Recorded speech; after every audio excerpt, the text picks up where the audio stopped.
Monsieur le Président, dans notre rapport sur le SCAF avec Hélène Conway-Mouret, nous avions clairement identifié ce qui est une évidence, c'est-à-dire le calendrier.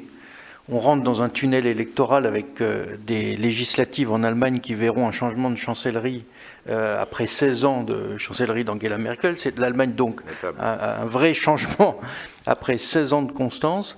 Et ce tunnel électoral, il va de septembre cette année jusqu'à l'élection présidentielle française.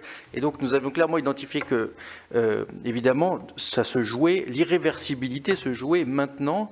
Donc, d'un point de vue personnel, je pense qu'on peut dire qu'il n'y a absolument aucune surprise sur le calendrier, si vous voulez, et sur le fait que les négociations soient si intenses maintenant et pas après. On a parlé d'irréversibilité dans notre rapport parce que nous avions fait une comparaison entre le projet de FCAS franco-britannique pour lequel les montants qui avaient été engagés étaient équivalents à ce qui avait été engagé jusqu'à présent sur le SCAF, en montrant que le projet franco-britannique avait été abandonné et que donc les montants engagés sur le SCAF n'avaient aucun caractère irréversible et que c'était la phase suivante qui donnait un caractère qui, lui, était beaucoup plus engageant. Et donc le niveau de friction semble assez logique à ce niveau-là encore. Et dans les négociations l'année dernière, clairement, les Allemands avaient mis le MGCS dans les négociations, avait introduit le MGCS dans les négociations sur le SCAF. Et il y avait eu un souhait des Allemands que le leadership sur le char soit très clairement identifié. Et aujourd'hui, c'est le cas, puisque Nexter, avec KNDS et Krauss-Maffei-Wegmann, en fait, il y a eu un déséquilibre totalement en faveur des Allemands avec l'entrée de Rheinmetall dans le jeu sur le MGCS. Et donc il y a un leadership allemand très fort sur le char qui a été obtenu lors des négociations l'année dernière. Et en contrepartie, la France devait avoir un leadership clair sur le SCAF. Et ce que je comprends, et j'aimerais que vous puissiez nous le préciser, c'est que finalement, ceci est remis en cause aujourd'hui. Et donc, il me semble que dans cette négociation, le MGCS doit rentrer à nouveau, la France devrait faire rentrer le MGCS dans les négociations pour rééquilibrer les projets. Je vous remercie.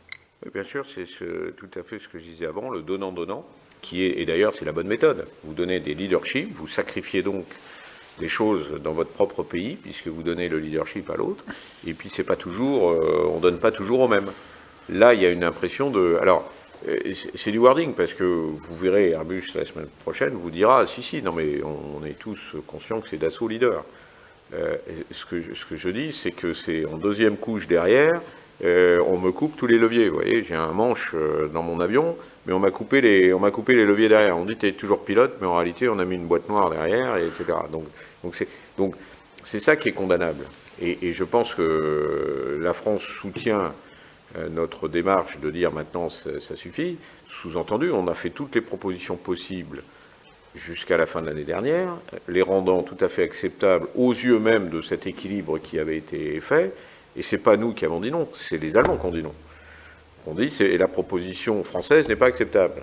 Et les Espagnols se sont immédiatement joints pour dire ah bah oui, parce que si les Allemands sont là, nous aussi, donc nous aussi on dit pareil que les Allemands. Donc c'est ça qui bloque aujourd'hui. C'est pas nous qui disons non à quelque chose, c'est les Allemands qui disent non à notre proposition française d'être capable d'assurer notre leadership compte tenu des accords politiques du départ ou compte tenu des équilibres dans d'autres affaires par ailleurs. Donc moi, me semble-t-il, il y a un combat politique à mener. La question des élections, c'est pour ça qu'on avait tout fait pour arriver avant la fin de l'année, c'est que peut-être qu'aujourd'hui, on est déjà engagé dans les élections en Allemagne. Vous savez mieux que moi. Une campagne électorale, ça veut dire beaucoup de choses. Qu'elle soit officielle ou officieuse. Mais voilà. Et n'oublions pas que la Bavière, c'est la CSU, c'est aussi un rôle important et d'équilibre compte tenu d'un certain nombre de personnalités en Allemagne, et c'est aussi des équilibres qui sont en train de se bâtir. Ils sont tous en train de préparer un programme électoral et un programme même de gouvernement dans le cadre d'éventuelles coalitions dont on ne sait pas aujourd'hui quels seront les résultats, et avec un exécutif qui, de toute manière, va changer, ça c'est sûr. Donc, donnant.